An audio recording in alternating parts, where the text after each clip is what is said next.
Bonjour et bienvenue dans le décryptage de la rédaction de ce lundi 4 août, un décryptage qui revient sur la conférence de presse donnée mercredi dernier avec la cérémonie de lancement de la coopération entre Taïwan, la France et l'Autriche pour étudier, classer et publier des archives de Véronique Arnault. Ethnologue française, Véronique Arnault a passé sa vie à étudier et vivre avec les Yamé, aussi appelés les Tao, qui sont la population de l'île des Orchidées. Cette île, appelée Lanhu en mandarin, littéralement l'île des Orchidées, est située au large de la côte sud-est de Taïwan, pas si loin des îles Bataan des Philippines, et donc elle est habitée par des autochtones qui sont des Austronésiens. Elle est restée de fait assez isolée et indépendante de Taïwan jusqu'à la fin des années 40, lorsque Taïwan est passé dans les mains du KMT. La chercheuse Véronique Arnault est décédée en novembre 2022. J'avais réalisé plusieurs émissions à son sujet en 2023, après un long entretien avec la linguiste Elisabeth Zeytoun notamment, où la question de quoi faire de ces archives avait été évoquée. 2 ans plus tard, donc, les discussions ont abouti. Mercredi dernier, une coopération a été annoncée entre l'Institut de musique de Taïwan, le Centre national de recherche scientifique ou CNRS français, auquel était rattachée Véronique Arnault, et le Centre de recherche artistique de l'Université de musique et des arts du spectacle de Vienne. La conférence de presse a été ouverte avec un chant rituel ou raoud, chanté par Siapen Meilamnei, un homme Tao, qui nous reparlera de ce chant et de cette musique dans un décryptage à venir. Ensuite, 8 femmes ont exécuté la danse des cheveux traditionnelle, dans laquelle elles balancent leurs cheveux longs d'avant en arrière en imitant le mouvement des vagues, tout en chantant.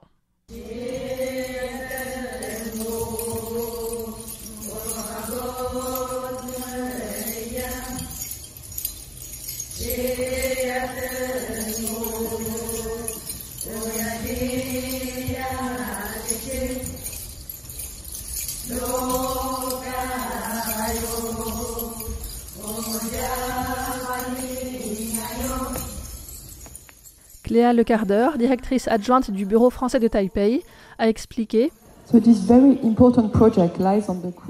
Ce projet majeur repose sur l'héritage de l'anthropologue française Véronique Arnault, qui travaillait pour le CNRS et qui a consacré sa vie à l'étude de la communauté Tao, de leur langue, de leur musique et de leur culture sur l'île des Orchidées. Son travail pionnier, ses archives et les enregistrements audio qu'elle a collectés au cours de ses séjours à Lanhu sont particulièrement précieux.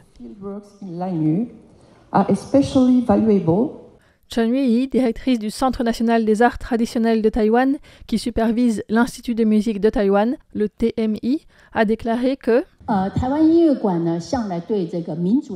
le TMI fait de son mieux pour préserver les musiques ethniques. Grâce à la coopération entre ces 3 pays, nous allons transcrire, traduire et analyser les fichiers audio et vidéo et les rendre disponibles sur le site de l'Institut de musique. Véronique Arnault a fait don de plus de 500 heures d'enregistrement audio au CREM, le centre de recherche en ethnomusicologie du CNRS en 2013, mais elle avait aussi une maison remplie de documents, des dessins réalisés par les enfants qui illustraient les chansons ou les récits des aînés, des cahiers de notes, des livres, des lexiques, une ébauche de dictionnaire, etc. Avec l'autorisation du CNRS, ces fichiers audio seront mis à disposition sur une plateforme en ligne de l'Institut de musique de Taïwan, tandis que le Centre de recherche artistique de l'Université de musique et des arts du spectacle de Vienne participera à l'étude des enregistrements. Les archives seront donc à l'Institut de musique de Taïwan pour une durée illimitée. Le TMI a ajouté que l'équipe intégrera des chansons collectées par l'ethnomusicologue Chen Chanhua et par Siapen Panoyoen ou Ko Jianping, qui travaille à la préservation de la culture yamé et qui connaissait très bien Véronique Arnault. Voici ce que Siapen Panoyoen m'a expliqué.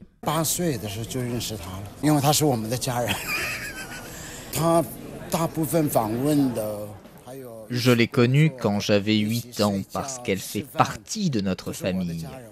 Pour la plupart de son travail, elle était avec ma famille, elle interrogeait mes oncles, elle mangeait et dormait à la maison. On se voyait souvent. C'est pour ça que je dis qu'elle a passé 47 ans à devenir un membre de notre famille. Elle pouvait utiliser notre langue maternelle pour parler avec les anciens. Elle écoutait, et puis elle demandait « Qu'est-ce que tu viens de raconter? Est-ce que tu peux répéter ?» Parmi tous les chercheurs, personne n'a étudié la culture Tao avec autant de dédication que Véronique Arnault.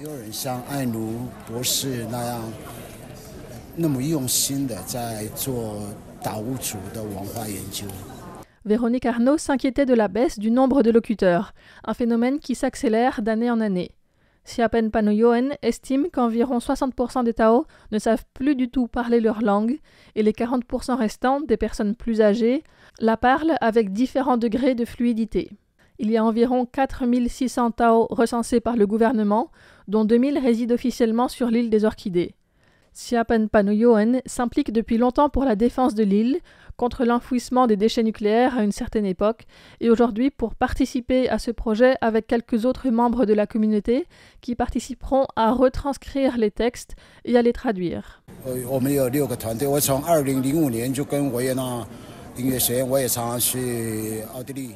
Nous sommes 6. Depuis 2016, nous travaillons avec l'Université de Vienne. Je suis déjà allé plusieurs fois en Autriche, donner des cours aux élèves de master et doctorat, discuter de la culture de l'île des Orchidées et participer à des collaborations. Le lien s'est toujours maintenu. On espère que des chercheurs, des institutions de Taïwan puissent participer à ce type de collaboration. Ce n'est pas uniquement pour les chants traditionnels, ça peut être la philosophie, les savoir-faire manuels. Les archives de Véronique Arnault sont extrêmement riches. Ce n'est pas que la musique. Ce que j'étudie, c'est comment traduire les chants poétiques de langue ancienne en langue Tao orale, puis en chinois. Comme cela, les enfants Tao pourront les comprendre.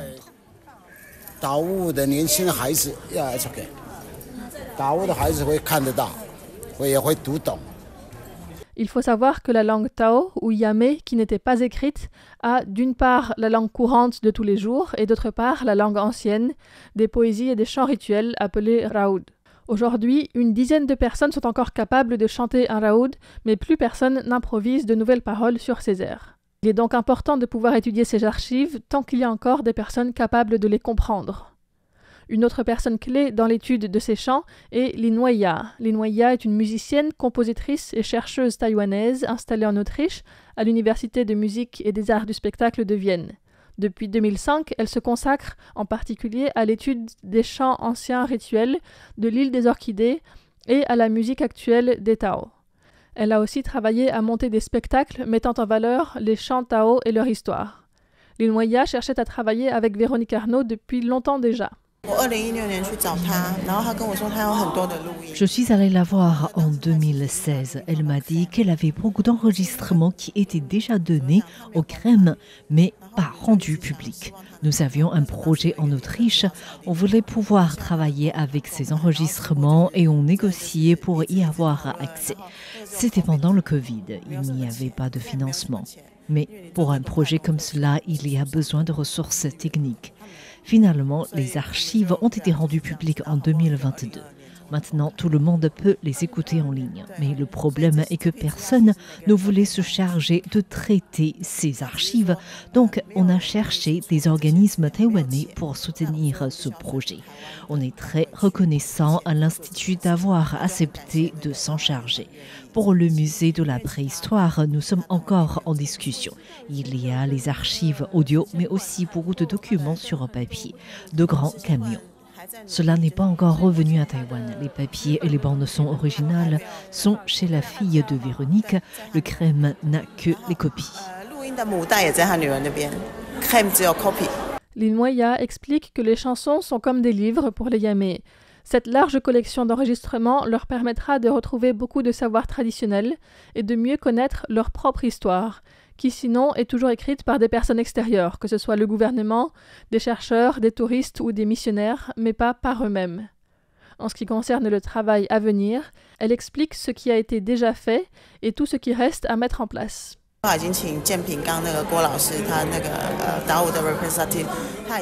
Guo Jianping a tout écouté. On sait qu'il y a plus de 70 chansons en langue ancienne, comme les Tao, qui parlent encore leur langue, ne savent pas vraiment taper à l'ordinateur. Il faudra du temps pour transcrire et numériser les paroles. Ensuite, on les classifie selon si ce sont des chants qui racontent une histoire, des chants de travail, des chants pour des occasions spéciales. Ensuite, nous écrirons les partitions et nous analyserons les mélodies et les paroles. Il y aura une publication en anglais et en mandarin. Cette publication est annoncée pour 2026.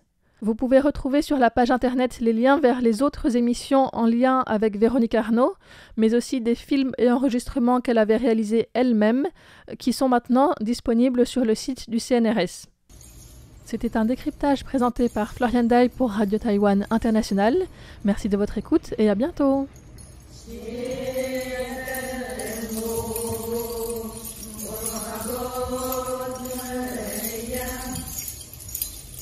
Siya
Yeah.